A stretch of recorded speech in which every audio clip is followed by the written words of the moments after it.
The last words I ever spoke to my father were, "I hate you." My name is Frank. I'm 74 years old.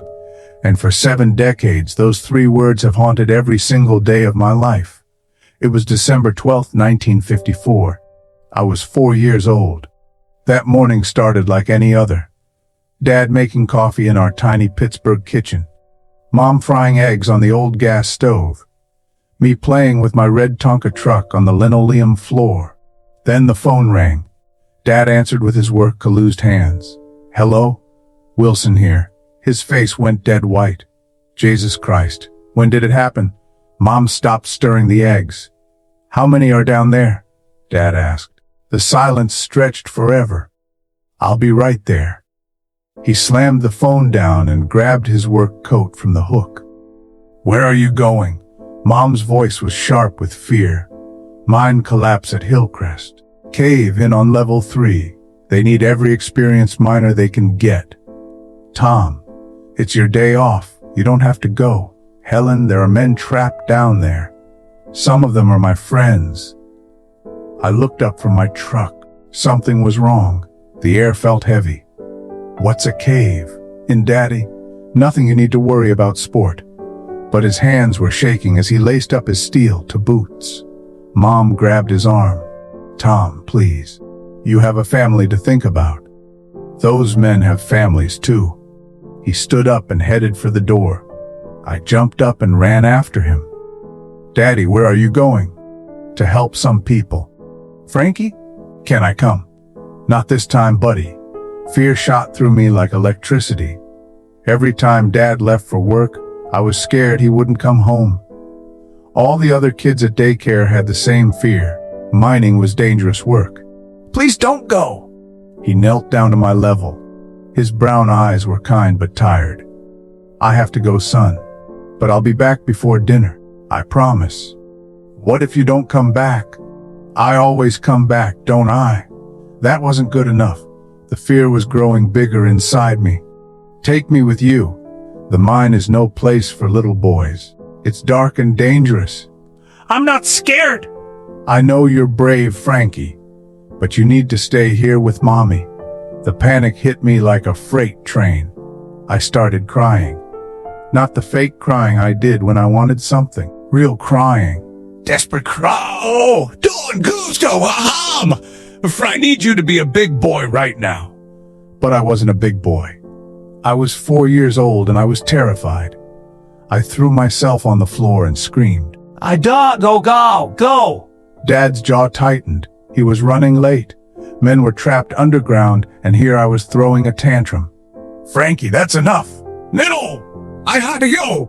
"I had to you far lavig." The words came out of my mouth like vomit, hot and horrible and impossible to take back. Dad went very still. His face looked like I'd slapped him. "Frankie, you don't mean that." "What's I do?" "I hit you and I habagaka ambafaka." Mom gasped. "Frank Thomas Wilson." But the damage was done. I saw it in Dad's eyes. A flash of real pain. He stood up slowly. For a moment, he just looked at me lying there on the floor, red-faced and screaming. Then he walked over and kissed the top of my head. "I love you, son. Even when you say things like that." His voice was quiet. Sad. "I'll see you at dinner." The door closed behind him with a soft click. I kept screaming for another 10 minutes. Mom finally picked me up and put me in my room. "You were very mean to your daddy," she said. "I don't care." But I did care. Even at 4, I knew I'd hurt him.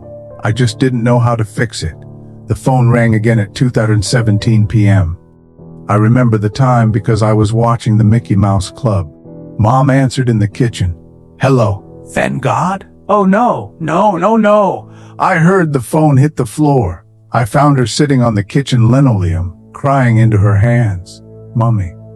She looked up at me with red, swollen eyes.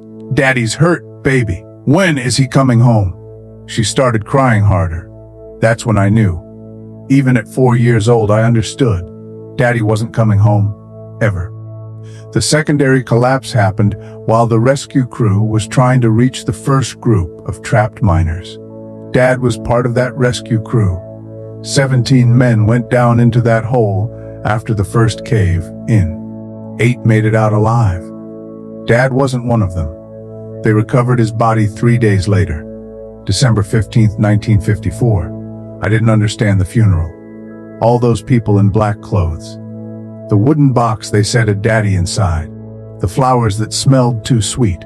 What I understood was that the last thing I ever said to my father was, "I hate you." And now I could never take it back. Mom tried to help. "Daddy knew you didn't mean it, sweetheart." But I did mean it. In that moment I really did hate him for leaving. And now he was gone forever. The guilt ate at me like acid. I became a different kid after that. Quiet, angry, mean. Mom tried everything. She took me to church every Sunday. "Pray for Daddy's soul," she'd whisper. But I didn't want to pray for Daddy's soul. I wanted to apologize to his face. She took me to see a doctor, a man with thick glasses and a beard. "Tell me about your father," he said. "He's dead." "How does that make you feel?" "It makes me feel like I killed him." The doctor looked at Mom. She started crying again. "Frank, you didn't kill your father." "Yes, I did. I told him I hated him and then he died." "That's not how it works, son." But that's exactly how it worked in my 4-year-old brain. Mom remarried when I was 7. A man named Bill who worked at the steel mill. He tried to be my dad. He really did. "Want to play catch, Frank? You're not my dad, but I care about you." "I don't care about you." I was cruel to him, deliberately cruel, because if I let myself love Bill, it would mean I was forgetting Dad. And I deserved to remember Dad. I deserved to carry the guilt. Mom had 2 more kids with Bill. My half-brothers, Danny and Mike. They were good kids, happy kids. Everything I wasn't. I watched them laugh with Bill, hug him, call him Dad, and I hated them for it. Because they gotta have a father who came home every night. They gotta say, "I love you," and mean it. They never had to carry the weight of ugly last words. High school was worse. All my friends complained about their dads. My old man won't let me take the car. My dad's such a hard ass about curfew. I wish my father would just leave me alone. I wanted to scream at them. "At least you have a father to complain about." But I never did. I just smiled and nodded and pretended I understood. I started getting in fights. Lots of fights. Any kid who complained about his dad got a black eye from me. "You don't know how good you have it." I'd snarl while punching them. Mom got called to the principal's office every week. "Frank is angry," they'd tell her. "I know he's angry. His father died." That was 10 years ago. Mrs. Patterson, she'd taken Bill's name. "Some wounds don't heal," she'd say. She was right. Mine never did. I graduated high school in 1968. Vietnam was raging. All my friends were getting drafted or running to Canada. I volunteered. First day I could. "Why?" Mom asked. "You could get a college deferment." Because Dad would have served. That wasn't the real reason. The real reason was I wanted to die. If I died in Vietnam, maybe I'd see Dad again. Maybe I could finally apologize. Basic training was hell. But I was already living in hell, so it didn't matter. Drill sergeants screamed at us. Made us do push-ups until we collapsed. "What's wrong with you, Wilson? You like pain?" "Yes, sir." "Why?" "Because I deserve it, sir." He looked at me like I was insane. Maybe I was. I shipped out to Vietnam in January 1969. Cu Chi tunnels, Mekong Delta, places that existed only in nightmares. I was a good soldier, fearless. Not because I was brave, because I didn't care if I lived or died. That made me dangerous, to the enemy and to myself. My squad leader, Sergeant Rodriguez, pulled me aside after my first firefight. "Wilson, what the hell is wrong with you?" "Nothing, Sarge. You ran straight into machine gun fire. Without cover, without backup. I saw movement in the tree line. You saw an excuse to get yourself killed." He was right. "You got family back home." "My mom, 2 half-brothers." "What about your dad?" The question hit me like shrapnel. He's dead? How old were you when he died? 4, Rodriguez nodded. That's why you're trying to join him. I'm not. Listen to me, Wilson. I lost my dad when I was 6. Car accident. I looked up. This was the first time anyone had understood. You think it was your fault, don't you? He said. My throat closed up. Yeah, I know that feeling. Want to know what I learned? I nodded. Dead fathers don't want their sons to die young. They want them to live, to have families, to be better than they were. How do you know? Because that's what I'd want for my son if I died tomorrow. That night, I wrote my first letter home in 6 months. Dear Mom, I'm sorry I've been so angry. I'm sorry I was mean to Bill. I'm trying to figure out how to be better. She wrote back immediately. Frank, your father loved you more than life itself. He knew you were just scared when you said those things. He never stopped loving you. Not for 1 second. I read that letter 100 times, but I still couldn't believe it. I survived Vietnam. Barely. Came home in 1971 with a Purple Heart and enough nightmares to last 3 lifetimes. But I was alive, and for the first time since I was 4, I was glad about that. I went to college on the GI Bill. Studied engineering. Met a girl named Susan at a coffee shop near campus. She was studying to be a teacher. Had kind eyes and a laugh that reminded me of Mom. What's your story, Frank Wilson? She asked on our second date. I don't have much of a story. Everyone has a story. So I told her. Everything about Dad, about the mine, about the last words. She listened without interrupting.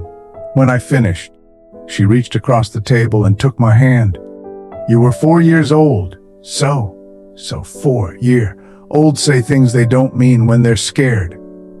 But I did mean it. In that moment, for about 2 minutes. Then you probably missed him and wanted him to come home. She was right. I had missed him, even while I was still angry. Your father knew that, Frank.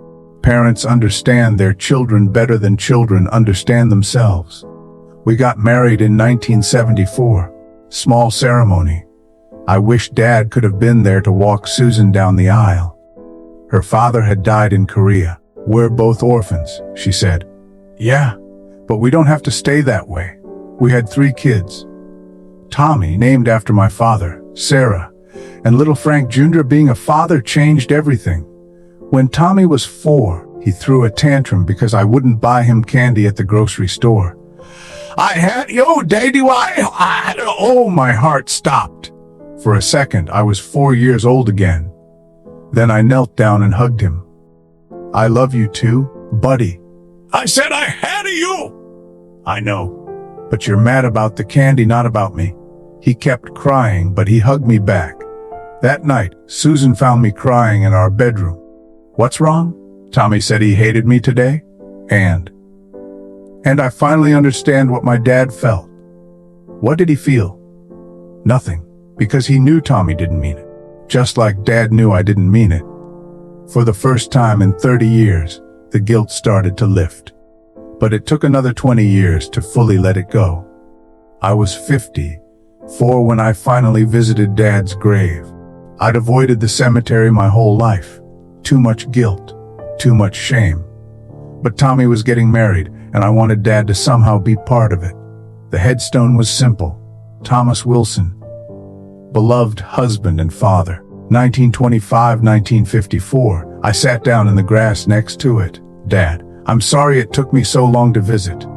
The wind rustled through the oak trees. I have so much to tell you. I got married. Her name is Susan. You'd love her. She's kind and patient, and she helped me understand something important. A cardinal landed on the headstone, bright red against the gray granite. I have kids, Dad. 3 of them.